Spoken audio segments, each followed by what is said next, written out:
Wow, you get quiet so quickly. I'm impressed. It was such a vibrant crowd. I thought I was going to have to come out and shush you like I'm an angry librarian. But I'm not a librarian, I'm just angry. How's everybody doing tonight? Good. I'm glad to see this very full room. My name is Aidan Flax-Clark. I'm the director of Live from NYPL. So I am thrilled you're all here. And as you know, tonight we are very pleased and privileged to screen, for the first time in public, a new documentary called Sala, Courage Has a Name. As a young teenager, Sala Garnkart survived the Holocaust in 7 Nazi labor camps. And this new documentary explores the life she made for herself from that trauma and loss and tells a remarkable story of the power of love to sustain life. Sala received more than 350 letters from home or from other camps. Along with her photographs and her diary, they were her connection to lost family and friends. And today, as some of you may have seen outside, these documents comprise a major collection right here in the library's Dorot Jewish Division. If you didn't see the display of materials outside, which was curated by my colleague Ludmila Sholokhova, who is the curator of the Dorot Jewish collection, you will have another chance after tonight's program to go look at them, and I really encourage you to do so. I imagine it will very much enrich your experience of seeing this film tonight. I'd like to thank Mila for putting it together. It's a really beautiful display.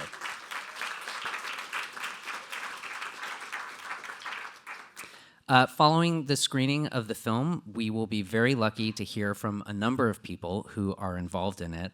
First off, Anne Kirschner, who is the daughter of Sala, who is with us tonight. It was Anne and her family who donated this collection to the library. And I'm going to quote this from the old exhibit, so if I get it wrong, tell me later, but not in front of everyone. But what I read, there was an exhibit here about these materials in the early aughts, I believe, is that? 20 years ago, okay. So more than 30 years ago, Sala came to her Anne with a red cardboard box and said, "You should have this." And inside were the letters and postcards and scraps of paper, and she just said, "These are my letters from the war." All of these years later, now it's here, and you're going to learn more about it in the documentary. She is also the author of a beautiful and heartbreaking book, Sala, My Mother's Holocaust Story. The book is available for sale outside. I very much encourage you to purchase it. Proceeds go to benefit the New York Public Library. If you are unable to purchase it, surely you all have library cards, because that would be embarrassing, right? You can use that library card, of course, to get Sala, My Mother's Holocaust Story. Also outside for sale and available to you also at the library is the play Letters to Sala, which was inspired by Anne's book. So if you're able, please pick these up. Joining Anne in conversation are 2 of the filmmakers, Eddie Marritz and Tim Messler, and they will be speaking with Annette Eisendorf, a professor of film at Columbia University School of the Arts and moderator of the 92nd Street Y's Real Pieces series. All of their bios are in your program, so I will not torture you by reading them to you. But please read them because they're a very impressive group of people. They will just come up on stage right after the film, so we'll go straight from the film into the talkback. But I'm very pleased to present to you this New York debut screening of Sala, Courage Has a Name.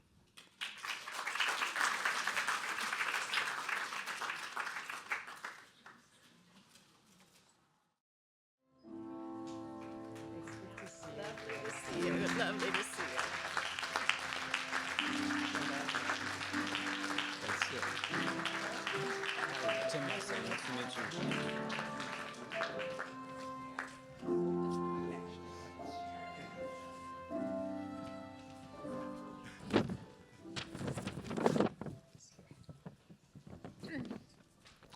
Good evening. I'm Annette Insdorf, and it is such a pleasure for me to see this full house and to be part of the enterprise tonight of simply talking with these wonderful guests who've created a unique documentary.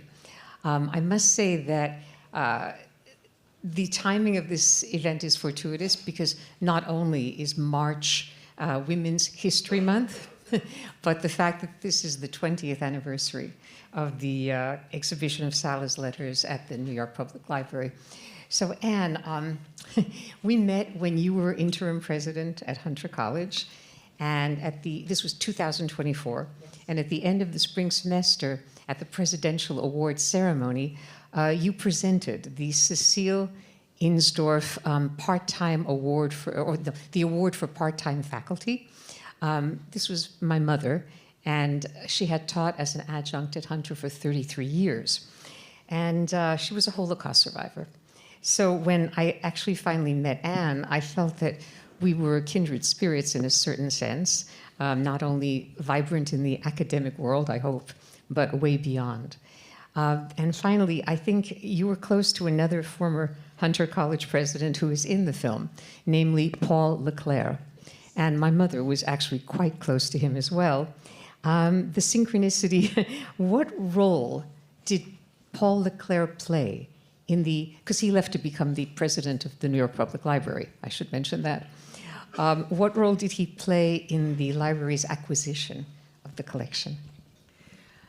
So first of all, to have this film shown for the first time in the New York Public Library, where the exhibition was, where my mother's letters are, is just, it's deeply meaningful to me and to my family, especially the scenes where my mother is walking outside of this very auditorium. So that's just extraordinary. So I used to work at the New York Public Library. I worked here every summer that I was in graduate school. I worked in the Berg Collection of English and American Literature upstairs on the third floor.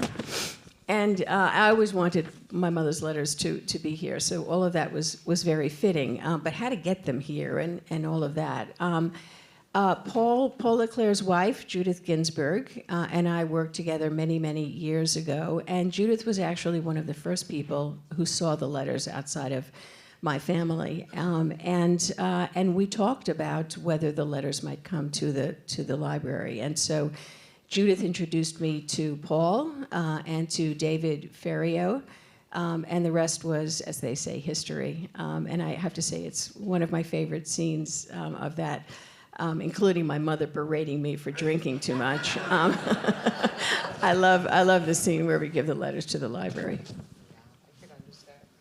Now, you say in the film that you were 40 when your mother gave you the letters. At what point did you start filming her? We started filming in 2004. Larry Saccharo had been introduced to us, and the idea of creating some sort of a dramatic event around the donation of the letters to the New York Public Library. So that was the process, because he was interested in filming my mother. And it was a very difficult time for my family, because my older brother was very ill with brain cancer.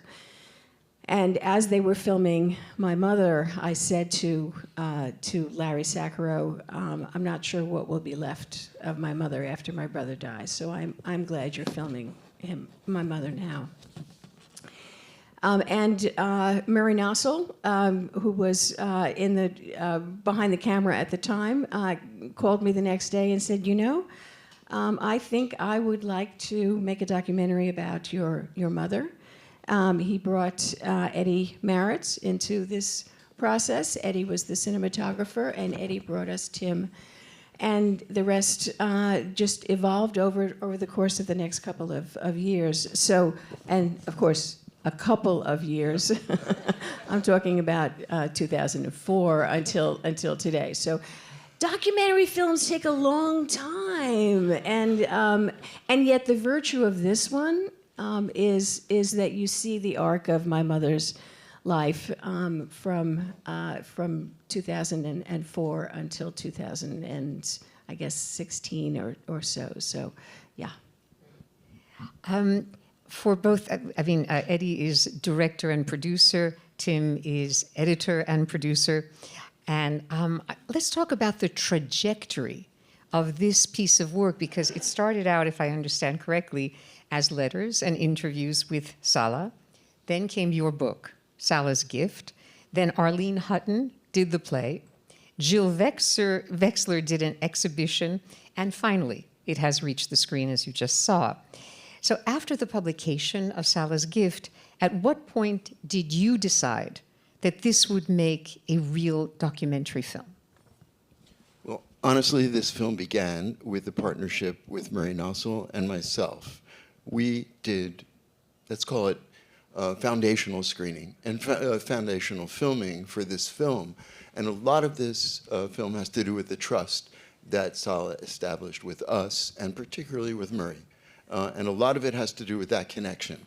One thing, though, is that to take the film back in time to her youth, that we didn't film, but the archive, as limited as it is, adds a kind of richness and not just richness, but I mean, that's who she was, you know? I was a terrible daredevil.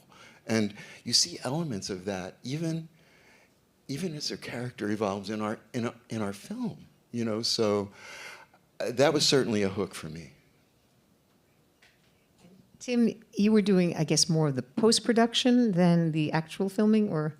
Yeah, that's right. I wasn't involved in the filming, but I joined in 2015. We were, you know, the project was already kind of archaeological in that we were going back to footage on DV tape shot between 2004 and 2006, and getting that into the editing system and making sense of what we had. But the wonderful moment there was that we had what ended up as the final scene of the film, Sala, now in her early 90s, going to see the first professional production of Letters to Sala, Arlene Hutton's play. And so to have that moment, which was, you know, kind of the first time, well, I had never met Sala in person. That was the first and only time I ever met Sala in person. But you guys had seen her, of course, many times. But to go there and capture that really felt like we had another layer. I'm curious, and this would probably be a slightly different answer for each of you. What was the greatest challenge? Because I imagine there are certain challenges emotionally when you are essentially going to put your mother, a very personal relationship, into something that will be seen by strangers potentially all over the world. But I'm also curious about the challenges of working with the archival material, the interviews. I mean, there's so many layers involved. I'll start with Anne and then ask.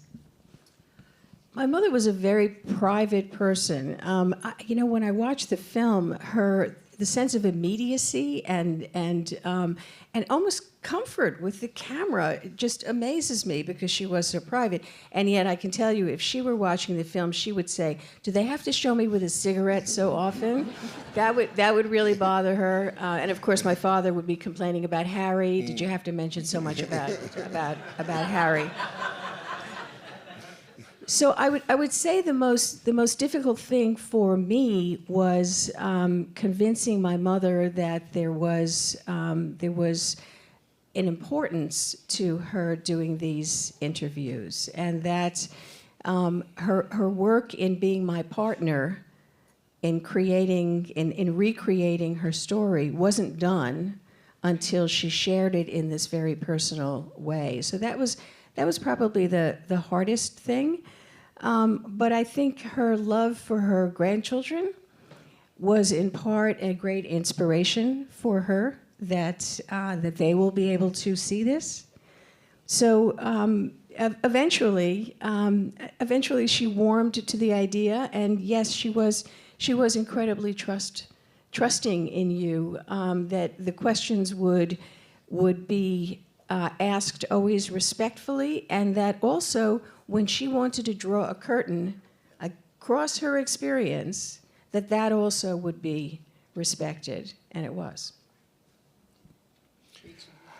I think that's actually a very important moment in the kitchen when she says, "I'm naked to the world." And, you know, nobody's naked to the world. And as a documentary filmmaker, I thought, this is fantastic, because all you want is for people to, you know, express everything and give you everything. And I just love that she just said, without any animosity at all, she just said, there's some things I'm not going to share. And yeah, I mean, but I wouldn't say that was difficult. For me, that was elevating, actually. Just, you know. The other thing I want to bring up in it is it's the quality of her writing. You know, we think, oh, you know, the letters and the revelation of the letters. But I mean, if you if you think of the 16-year-old at the station, right, and she's keeping a diary. Okay, we only have it for 5 days, but when you think about, I'll just call it her unstoppable nature. You know, she wasn't, even in difficult times in camps, you know, when she was very sad, she kept writing. So I don't think I'm answering your question very well. It's fine. A lot of my questions are points of departure as opposed to wanting a specific answer of any kind. And for you, Tim? I think just a big challenge editorially was trying to reckon with what we had. I mean, 95% of our footage is shot between 2004 and 2006, when a big event is happening. The letters that Sala had given Anne, the Kirschner family were donating to the New York Public Library, culminating in the exhibition here. But I think for us, this sort of challenge of the whole, we weren't hanging our narrative hat on what's going to happen to this woman when her letters go public. Not that that wasn't something that was interesting to explore, but it wasn't all of it. And you know, Murray Nossel's foundational work cannot be overstated, but Eddie and I in 2021, we brought in another partner, Sian Evans, and Sian and Eddie and I spent a lot of time trying to figure out sort of a chapter-based structure based on ways in which Sala was resilient and ways in which she found connection with people. And that was our way, eventually, of saying, this is how we're going to try to tell a whole life story, you know, with starting at in Sosnowiec and ending in her 90s, but that was how we were going to sort of find our way through. That did not happen overnight, which is why we're showing this film to you all in 2026. But you were just waiting for the 20th anniversary, exactly, right? it was all planned, yeah. Understood. Now, it is one thing to film a beloved parent, to essentially make a home movie in which you preserve the legacy of a Holocaust survivor if you are, like Anne and me, second generation. It is another thing to create a motion picture, whether fiction or nonfiction, that would have to stand on its own among people who never heard of you or your mother.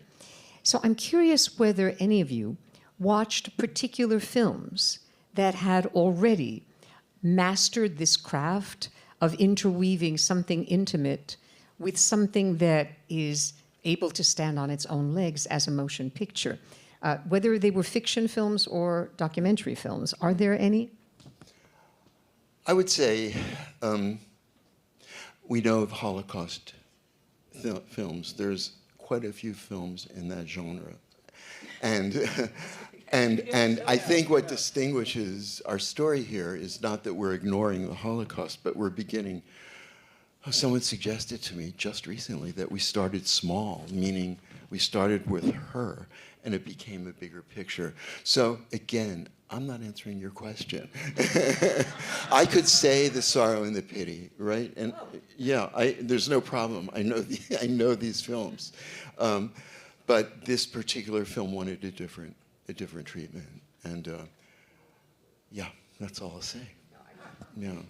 The Sorrow and the Pity was a formative film for me.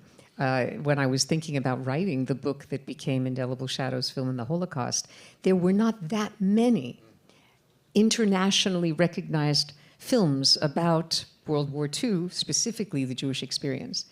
Now that film, however, it's a collective sort of ensemble piece that interviews, I don't know how many dozen people. It was Marcel Ophuls.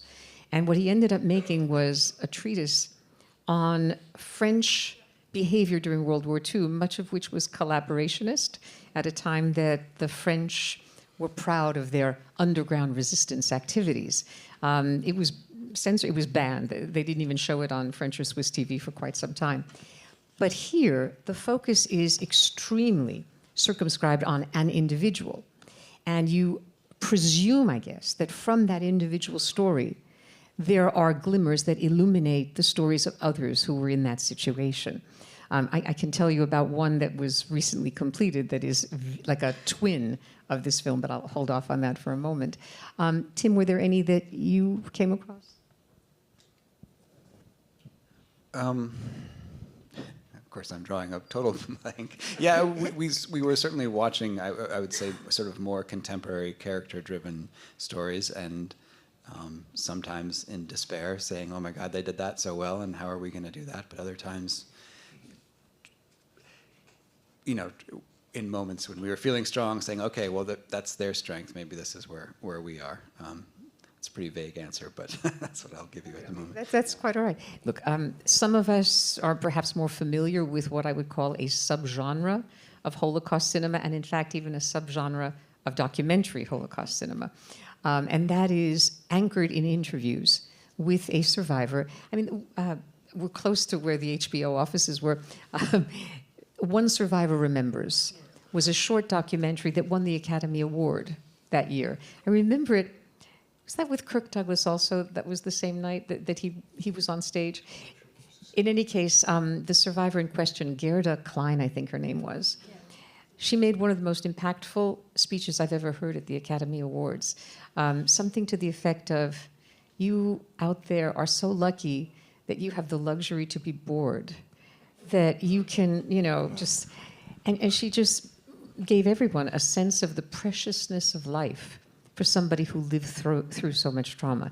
So I think I feel that way when I watch my mother cutting a melon, and there's a lot of food in the film, but the joy of fresh food and of abundance and of the agency that you have when you prepare food for other people. You know, I feel that so much when I see what you've captured, and then of course there's an appropriateness to the fact that her granddaughters are filming her making food, and so that, you know, it's not just the trivial have a meal, it's against the backdrop of hunger and poverty and deprivation. So I understand Gerda Weissman Klein, wasn't that her name? Yeah. I understand that sense of you know, the banality and the glory of everyday existence. in fact, you have a wonderful moment in her kitchen when there's a delivery from Amazon. Yes. I mean, it's the With most the knife. banal, you know, she's got to, but just, you know, when you think about the deprivation during World War II, something as simple as an Amazon delivery just takes on way more importance. You know, now she can receive as opposed to, you know, what happened a few decades earlier. If I can just underscore that, I think what you saw was that in probably 90 seconds, my mother had a little relationship with the guy who delivered the box. And that was absolutely typical of my mother. If she was going in for an X-ray, by the time it was done, she would know the X-ray technician. And that was that sense of an immediate circle of intimacy and sort of quiet presence that I will know you and you will know me, and we will have an exchange. And you know, we think about how trivial our exchanges are these days and how sometimes we don't have that sense of presence because we're picking up our phone or our iPad or whatever it is. So I love that scene with the poor fellow, you know. Anyway, it's a glorious little grace note to my mother's character. Yeah, just apropos of that, right from the film, we talk about reciprocity, like what people, you know, there's a sense of warmth, and it isn't just a philosophical aspect. It's like getting to know the X-ray, you know, technician, or you're not afraid of greeting you with a knife, or. And then, I can't help it, the way she signs the pad at the end, like all of us are going like this, and she's writing in her best cursive. Anyway, that's a minor observation, but Yeah, I think you know, she's getting mail. She's getting mail in 2025. She's getting an Amazon package, and we talked a lot about that scene and what it represented, but what you said, Anne, it was a moment of connection.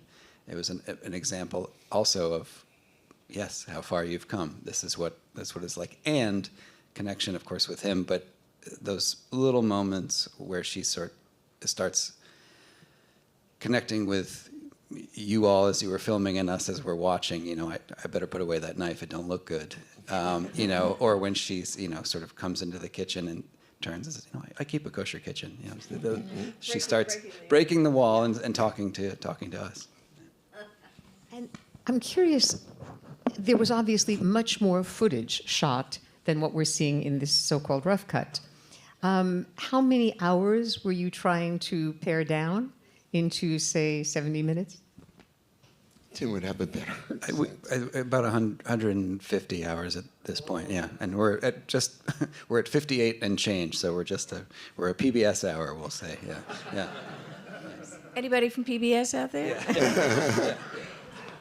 I'll just add, that's, in many documentaries, that's 1/10 of what gets shot in documentaries, especially in these days where there's video and you could just shoot everything. Well, we were shooting in video, but when I was shooting in film, you had to be really, careful, intentional.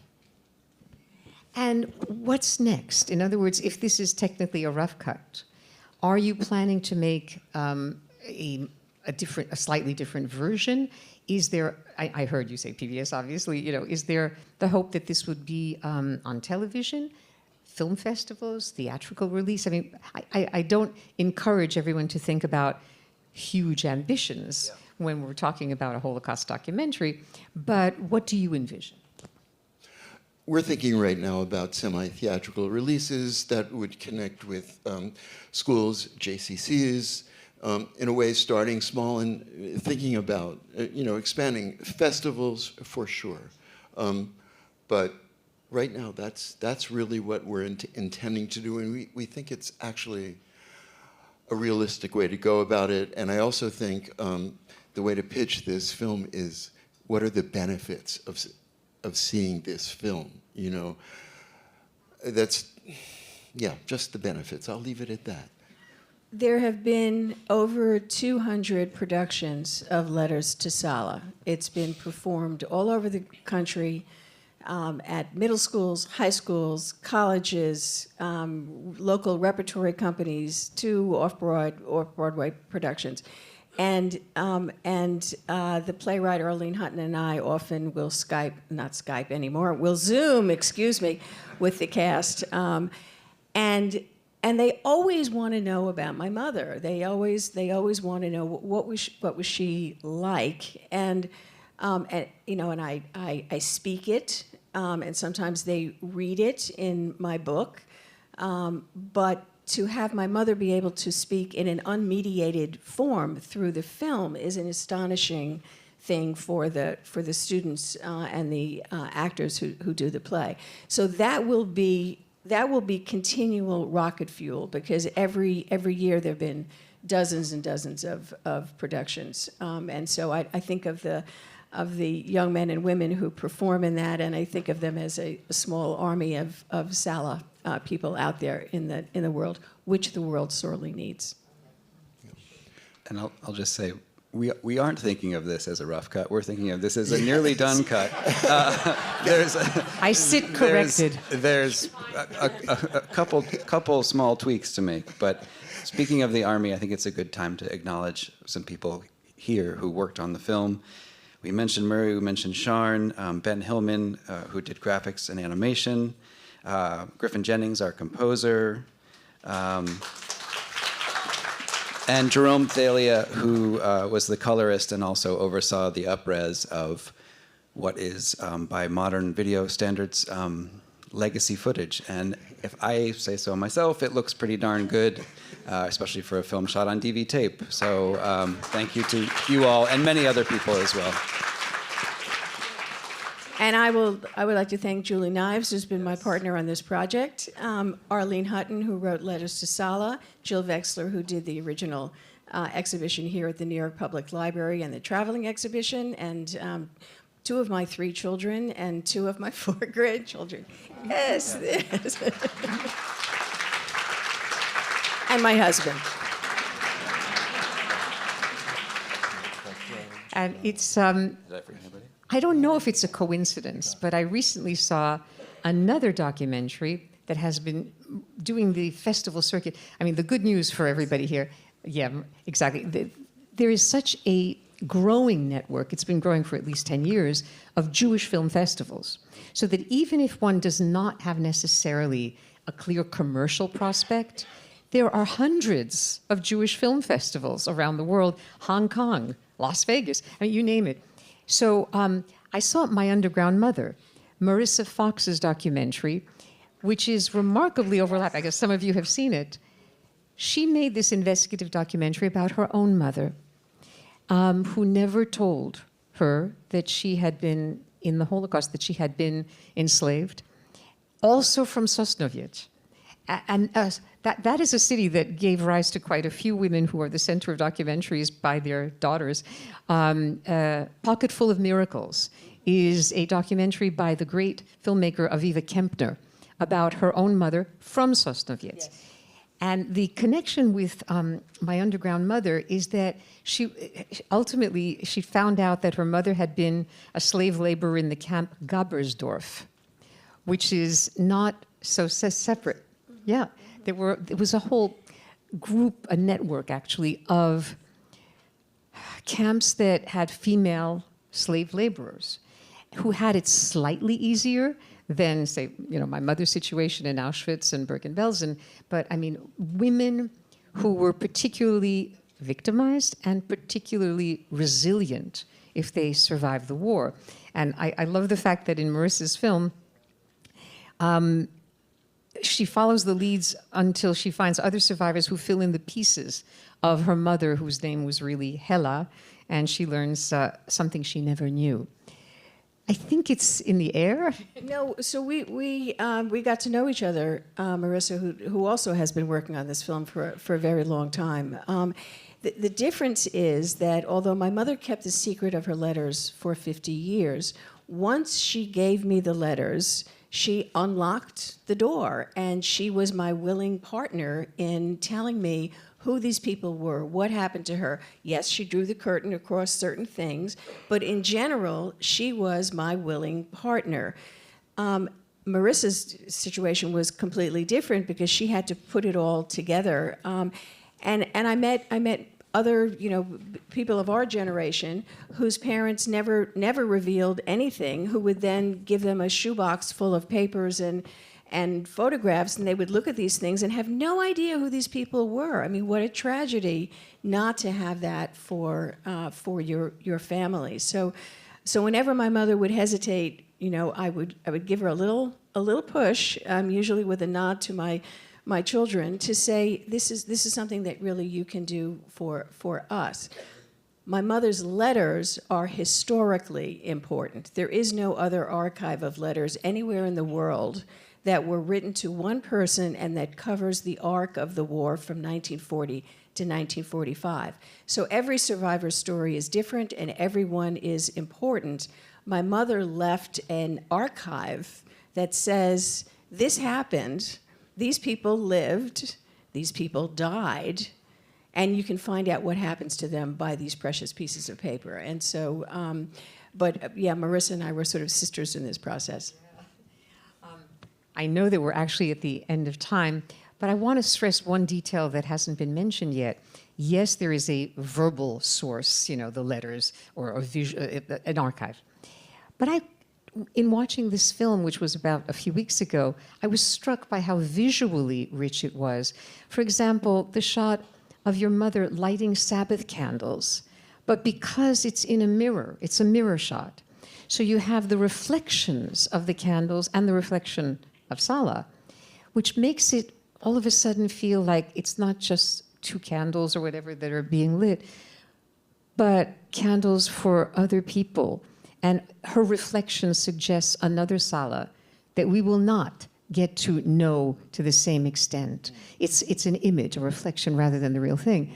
And it's beautiful that something so anchored in a life also has, throughout the film, visual richness. That means it qualifies for me as a motion picture, a documentary and not just what could be called a home movie.